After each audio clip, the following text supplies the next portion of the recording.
Des camions de 100 tonnes sur une terre de nickel. Le massif du Koniambo est le plus grand gisement de la planète, une mine à ciel ouvert.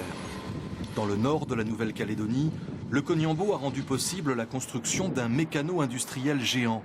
On l'appelle l'usine du Nord. Une ruche de 6 000 ouvriers de 50 000 tonnes d'acier, l'équivalent de 8 tours Eiffel. Du haut de ses 127 mètres, l'usine métallurgique limitera au maximum les rejets dans l'atmosphère pour préserver l'environnement. L'usine du Nord est la fierté de l'ingénieur kanak qui en dirige sa construction. Derrière cette usine qu'on peut appeler une usine de l'extrême, en fait, c'est une usine avant tout de cœur. Une usine de cœur de ce pays, en fait. C'est une usine du pays. Dans la plaine de Vavuto et sur la mine du Koniambo, des centaines d'emplois ont déjà été créés. En pleine production, le grand complexe métallurgique de nickel du Nord emploiera près de 1200 personnes, dont 40% de femmes, y compris sur la mine. Tu pourras nettoyer ta benne de voiture? Oui, c'est bon, je vais le faire. Hein? Tu fais ça cet après-midi? Ok. Pour moi, travailler sur le Koniambo, ça représente une fierté. C'est un symbole d'émancipation aussi pour nous, les femmes kanaks. En tant que femme, en tant que kanak, et puis en tant que les vieux, ils ont voulu que l'usine elle se fasse pour le développement du Nord, pour apporter du travail pour les gens d'ici. Et puis voilà, c'est en train de se mettre en place, et puis voilà que ça continue, quoi. Donc c'est du travail pour nos enfants plus tard, et puis pour leurs enfants encore, je le souhaite.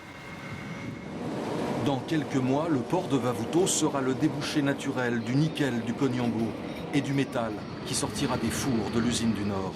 Ce nickel est depuis 30 ans le symbole du combat politique des Kanaks. Pour eux, le nouveau complexe métallurgique représente des emplois, de l'argent, une place sur le marché des matières premières et l'accès au rang de producteur mondial de nickel.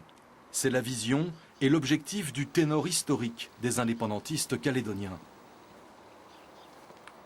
On voudrait simplement, étant un tout petit pays, une petite province, démontrer qu'avec une volonté et en défendant les intérêts locaux, on peut occuper une place dans la mondialisation et si on peut le démontrer, ça sera un exemple pour tout le monde.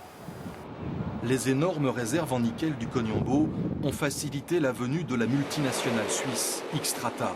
Elle construit l'usine du Nord et assume son coût 4 milliards d'euros. André Dang, le négociateur calédonien, a obtenu de haute lutte 51% des parts, autrement dit, la majorité de contrôle pour les Calédoniens. Pourquoi 51%?